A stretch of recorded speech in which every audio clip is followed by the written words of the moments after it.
Now, the official Suncoast weather with ABC7 meteorologist John Scalzi. Warming up outside. We already have a temperature of 84 degrees, and I'll bet you we add another couple of degrees onto that. Our winds are now shifting, though, out of the southwest. The sea breeze starting, coming in off Gulf waters to cool the coastline just a little bit. So we're only going to lift this temperature another couple of degrees before the sea breeze starts to stabilize things near the coastline. Inland, you're going to see 90 degrees today, or pretty close to it. So a hot streak now starting that'll last probably for the next 5 days or so, till the next really weak front kind of limps its way through and lowers the temperatures a few degrees. We're not going to see a 10-degree drop in temperature anymore, I don't think, right straight through summer.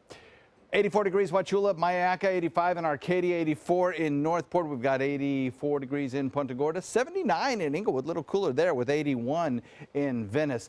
83 Lakewood Ranch, 84 in Parrish, and in Bradenton we got 84 degrees there too. Longboat Key comes in at 77 degrees. So we have a couple of things going on across the state of Florida, none of which terribly affect our weather. We had that one little trough of low pressure, kind of a leftover storm complex squall line that moved through North Florida earlier on. Didn't really produce much in the way of rainfall. That was a really strong squall line at one point with the baseball and softball size hail through Texas, large gusty wind storms coming through parts of Louisiana, and then kind of fell apart as it moved through Florida in this dry air. Plus some storminess back to the west, part of a frontal boundary that kind of extends and wraps up around a couple of areas of low pressure.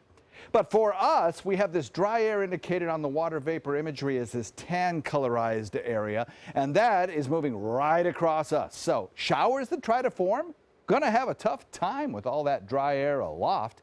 You can see there are a few thunderstorms located closer to where that trough of low pressure and frontal boundary is located north of us, but it's going to stall out there, and that is not going to move further south and impact our weather whatsoever.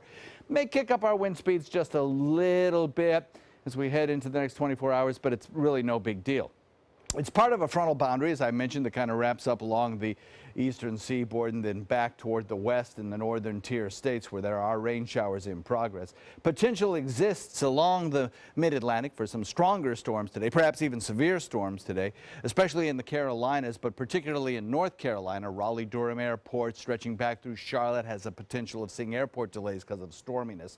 And then another frontal boundary located back to the west, that's the one that just basically stalls out over North Florida and washes away. It's not going to do much, but it could be some more severe weather back in Texas today as we do get a little bit of a combination of dry line activity and frontal boundary. Mostly sunny skies, warm afternoon, isolated inland showers for us, more widespread the further inland you go. Those are the weather highlights. Watch the RPM computer model rainfall forecast. The showers build along that sea breeze front. Where do they go? Toward the other coast, away from us, or die out in place. So we don't get a lot of storms from this particular setup that we're in right now.